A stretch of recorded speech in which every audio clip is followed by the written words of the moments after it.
7 royal jewels, too ugly for Queen Elizabeth. The Kent Festoon tiara is one of the most dramatic and unmistakable pieces in the British royal jewellery vault. A creation so grand that it seems almost designed to announce its presence before its wearer ever enters the room. Unlike the sleek, symmetrical tiaras Queen Elizabeth II favoured, the Kent Festoon is built on layers of sweeping diamond swags, each curve echoing the next like ripples frozen in mid-air. It is less a simple ornament and more a glittering architectural structure. Created in the late 19th century, the tiara originally belonged to Princess Marina, Duchess of Kent, a woman known for her striking style and confident taste in bold jewellery. The piece suited her perfectly. Its brilliance was theatrical, its silhouette sweeping, its diamonds catching light in every direction. But for Queen Elizabeth II, who preferred balanced, understated designs, the Kent Festoon tiara was almost too much. Royal insiders often joked that it wasn't just heavy on the head, it was heavy on personality. The tiara's design is built around multiple festoons, or draped garlands, made entirely of diamonds. Each swag connects to another through carefully placed junctions, giving the tiara a sense of movement, even though it remains perfectly still. When worn, it forms a shimmering frame around the wearer's head, almost like a halo made of diamonds. But this beauty came with a price. The construction is dense, the metal is thick, and the weight is legendary. Anyone wearing it must possess not only elegance, but also stamina. Because of this, Queen Elizabeth II rarely brought it out, despite having access to it throughout her reign. It simply didn't fit her personal aesthetic or her preference for practical regalia. The tiara eventually became more strongly associated with the Kent branch of the royal family, where its theatrical sparkle found a more natural home. Though not often photographed or shown at state events, the Kent Festoon tiara developed an intriguing mystique. People began to whisper about it as the "too bold for the Queen" tiara, a nickname that only made it more fascinating. What sets the Kent Festoon apart is not just its diamonds, but its attitude. It is unapologetically grand, unashamedly ornate, and proud of its own extravagance. In a royal collection filled with historic tiaras, each with its own story, this one stands out simply by refusing to be subtle. And that is exactly why it continues to capture imaginations today. Queen Alexandra's amethyst parure is one of those royal treasures that seems to glow from within, as if it were crafted not just from gemstones, but from stories. The parure, meaning a complete matching set of jewellery, features deep purple amethysts surrounded by bright, icy diamonds. When you imagine it laid out in its velvet-lined case, it almost looks like a small constellation, dark violet stars framed in shimmering halos of light. The set was created in the 19th century, during a time when royal jewellery wasn't merely decorative, it was a statement of power, personality and presence. And Queen Alexandra, known for her dazzling style and love of bold colours, wore the amethyst parure with the confidence of someone who understood exactly how to command a room. Whether she appeared in the tiara, the necklace, the earrings, or the impressive brooches, she radiated a kind of regal drama that made the gemstones seem even more alive. The amethysts themselves are noteworthy. They aren't the pale pastel stones you might find in modern rings. These are rich, velvety, almost wine-coloured gems, each one polished into perfect curves. The diamonds surrounding them sharpen the contrast, like frost edging the surface of a stormy sky. When candlelight hit them during evening events, the entire parure created a shifting play of shadows and highlights that drew every eye in the room. But while the set suited Alexandra perfectly, it was surprisingly out of step with the jewellery taste of Queen Elizabeth II, who preferred classic pearls, sleek diamonds, and clean, symmetrical lines. For her, the amethyst parure felt a bit too dramatic, a bit too colourful, and perhaps even slightly theatrical. It wasn't that she disliked amethysts, they simply weren't part of her signature style. As a result, this beautiful parure spent more time in storage than on display during her long reign. This rarity only deepened its mystique. Whenever royal enthusiasts caught even a glimpse of the parure, perhaps in an archival photograph or during a rare exhibition, it sparked a wave of curiosity. Why wasn't it worn more often? What did it look like in motion, under real lights, on a royal figure? Each sighting felt like discovering a hidden chapter of royal fashion history. In recent years, the parure has gained new appreciation as people rediscover the charm of richly coloured gemstones. It stands as a reminder that royal jewellery isn't just about diamonds, it's also about character. Queen Alexandra's amethyst parure is dramatic, regal, and unapologetically vibrant.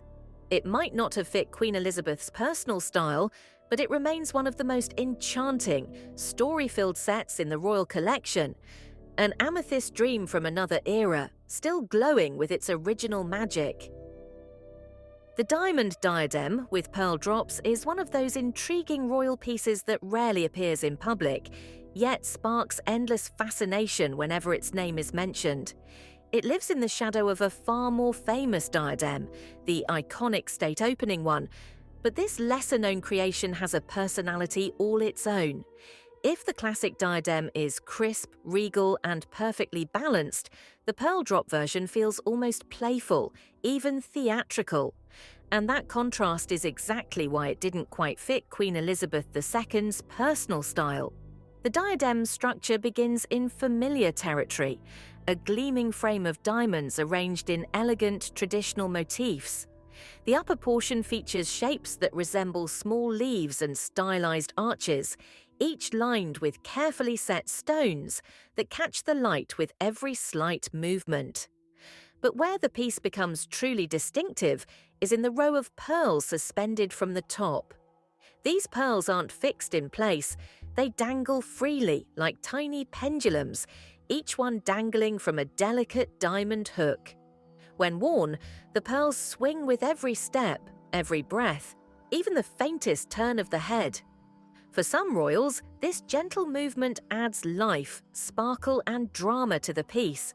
But for Queen Elizabeth II, who valued stability, minimal fuss, and a kind of serene stillness in her jewellery, these swinging pearls felt a bit too unpredictable.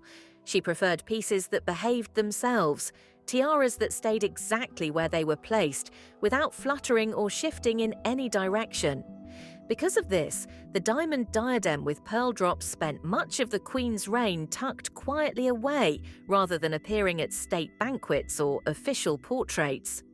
It was not a matter of beauty, it is beautiful, but of personality. Jewellery, as Elizabeth often demonstrated, is an extension of the wearer's presence, and this diadem's lively design simply didn't align with her steady, composed elegance. Historically, the diadem speaks to an era when royal jewellery was allowed to have a sense of movement, when a tiara might shimmer not only from its stones, but from the way it reacted to the rhythm of the wearer. These pearl drops would have looked mesmerizing in candlelit rooms, shifting like soft notes in a visual melody.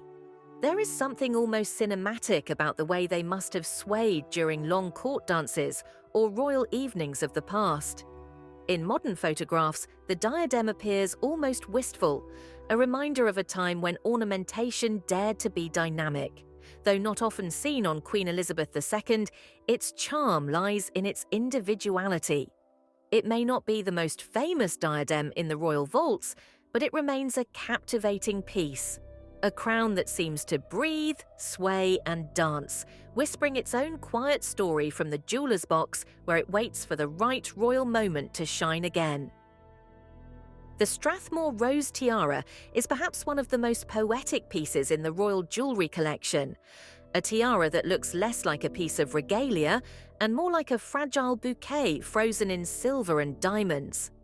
It carries the soul of the 1920s, an era that adored whimsical florals, soft romantic curves, and the dreamy shimmer of evening soirees. If most royal tiaras seem designed for state occasions and official portraiture, the Strathmore rose tiara feels like it belongs at a summer garden party lit by soft lanterns and laughter. Originally given to Lady Elizabeth Bowes-Lyon, the future Queen Mother, by her father, the Earl of Strathmore, as a wedding gift in 1923, the tiara became one of her early favourites. At the time, she was not yet a queen, not even close. She was a young bride, stepping gently into royal life. The tiara's delicacy suited her perfectly. Its design features roses in full bloom, each petal crafted in diamonds, with smaller buds and leaves woven between them. Some versions of the tiara even allowed the roses to be rearranged or worn as separate brooches, giving the piece a playful versatility that fit the fashionable flair of the decade. The tiara sits low on the head, unlike the tall, commanding shapes of more formal royal pieces.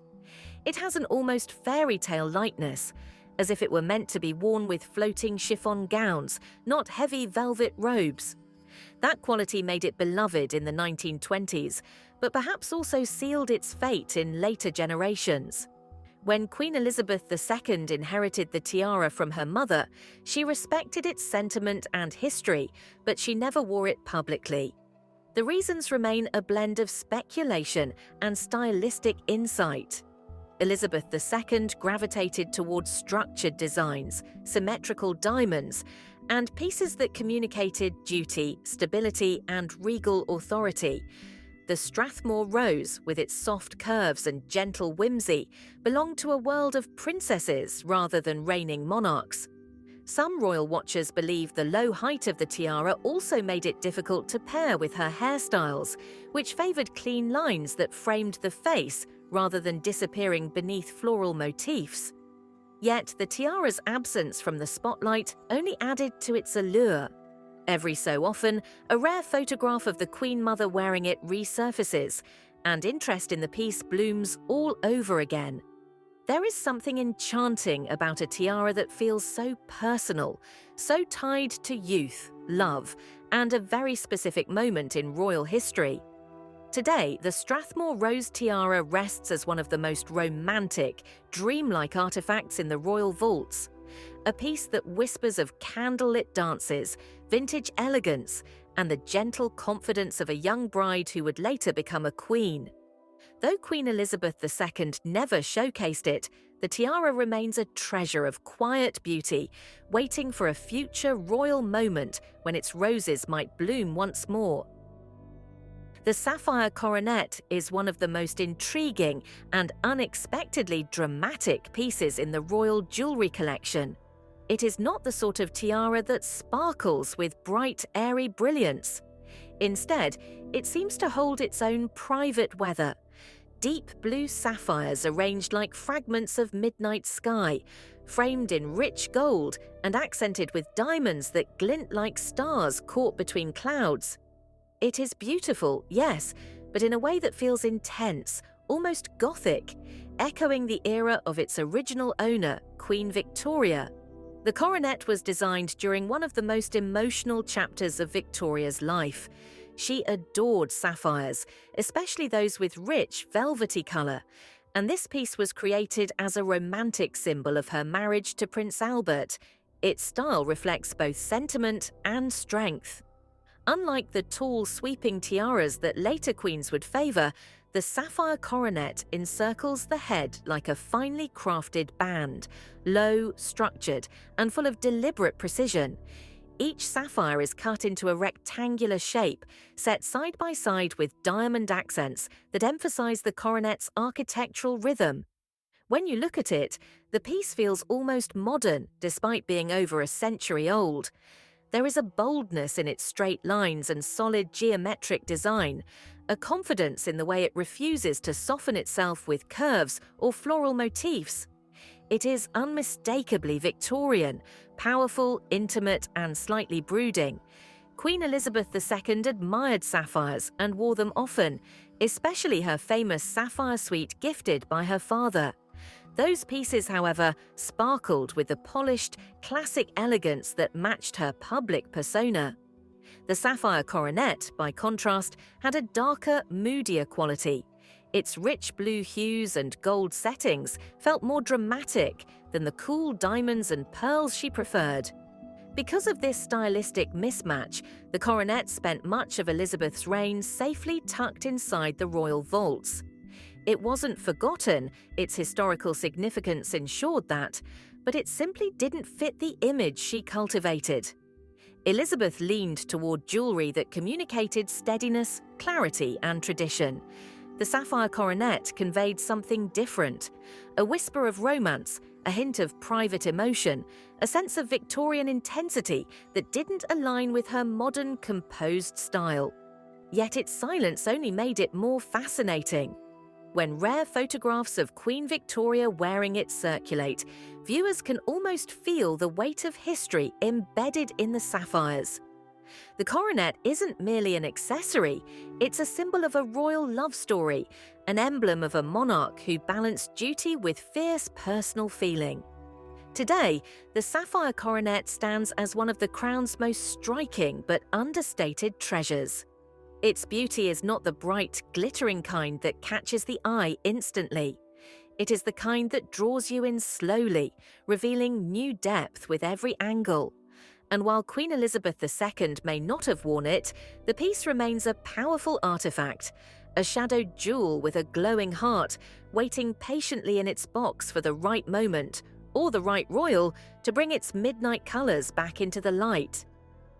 The oriental circlet is one of the most commanding and visually arresting tiaras in the entire British royal collection. A piece so bold in design, so lavish in detail, that it almost feels like a crown from a legend rather than a jewel crafted by human hands. Originally created for Queen Victoria in the mid-19th century, the circlet combines exotic inspiration, Victorian extravagance, and unmistakable royal presence. It is not a subtle piece. It does not whisper, it declares itself. The design was heavily influenced by Prince Albert, who had a fascination with global art and architecture. The circlet reflects this beautifully. Arches shaped like stylized lotus flowers, diamond scrollwork that twists like delicate vines, and rich red gemstones, originally opals, later replaced with rubies, that glow like embers scattered among icicles. Every inch of the tiara is filled with texture and pattern. Seen up close, it has the complexity of lace and the power of armor. Its shape is unusual too. Rather than standing tall like many regal tiaras, the oriental circlet curves dramatically around the head, creating a sweeping silhouette that almost resembles a crown in motion. When worn, it frames the face with a gleaming halo of diamond points and ruby flashes. The effect is striking, theatrical, and unmistakably Victorian. It is the kind of piece that can transform a formal appearance into something unforgettable. The Queen Mother adored this tiara. She wore it with a sense of delight and confidence, often pairing it with matching ruby jewelry. On her, the circlet seemed to come alive, its ornate design harmonizing with her love of opulent fabrics, sweeping gowns, and rich colors. The tiara's boldness suited her personality and her public style, which embraced warmth, glamour, and a touch of old-world grandeur. But when the tiara passed to Queen Elizabeth II, its story shifted.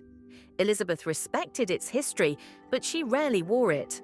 Her personal aesthetic leaned towards symmetry, simplicity, and pieces that conveyed refined elegance rather than heavy ornamentation. The oriental circlet, with its intricate patterns and vibrant stones, felt almost too expressive for her carefully measured style. Some royal experts also believed that its curved shape didn't suit her preferred hairstyles, which were sculpted to support lighter, more streamlined tiaras. And so, the oriental circlet became a hidden treasure of her reign, admired, documented, and historically important, but seldom seen in public. Its rarity only increased its mystique. For many royal enthusiasts, it became one of the great sleeping jewels of the collection, spectacular, storied, and awaiting a future monarch with a taste for dramatic sparkle. Today, the oriental circlet remains one of the crown's grandest creations, a masterpiece of craftsmanship, history, and imagination. It symbolizes an era when royal jewelry was designed not just to adorn, but to astonish. Though Queen Elizabeth II rarely wore it, the tiara stands ready for the next royal who dares to embrace its magnificent, unapologetic splendor. The Aquamarine pineflower tiara is one of the most eye-catching and divisive pieces in the royal jewelry vaults. Even at a glance, it looks unlike anything else in the collection.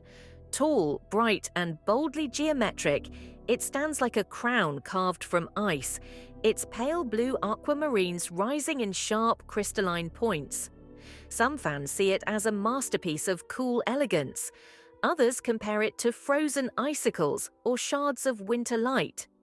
But no matter the opinion, one thing is certain. This tiara refuses to be ignored. The tiara began its story in the mid-20th century, designed to complement a set of aquamarine jewelry Queen Elizabeth II received as gifts during her early reign. Aquamarines were a favorite of hers. She appreciated their clarity, their soft ocean blue color, and the calming brightness they brought to evening gowns and white tie events. But while she loved aquamarines, she preferred them in smooth, rounded stones and balanced designs. The pineflower tiara, however, is the opposite of understated. Its structure features towering rectangular aquamarines arranged in a rhythmic pattern, each stone rising at a slightly different height. The effect is dramatic, a skyline of blue crystal peaks supported by intricate diamond settings. The diamonds form delicate floral motifs, pine flowers, that soften the design ever so slightly, though not enough to hide its unmistakably angular silhouette. When the light hits the aquamarines, they glow with a translucent brilliance, creating an almost frosty aura around the wearer's head. This boldness makes the tiara visually thrilling, but also demanding. It requires confidence and a taste for modern, sculptural jewelry, traits that suited Princess Margaret or the Queen Mother more naturally than the reigning monarch.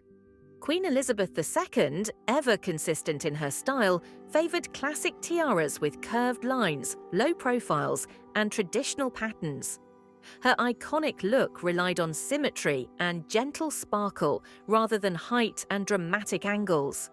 Because of this, she wore the aquamarine pineflower tiara only occasionally, usually at state events where aquamarine jewelry was appropriate and expected. Whenever she did wear it, the tiara created a striking contrast with her calm, composed presence. It almost felt as though the tiara was doing the speaking, tall, icy, attention-grabbing, while the Queen balanced it with her steady poise. Over time, the tiara developed a kind of cult following among royal jewelry enthusiasts.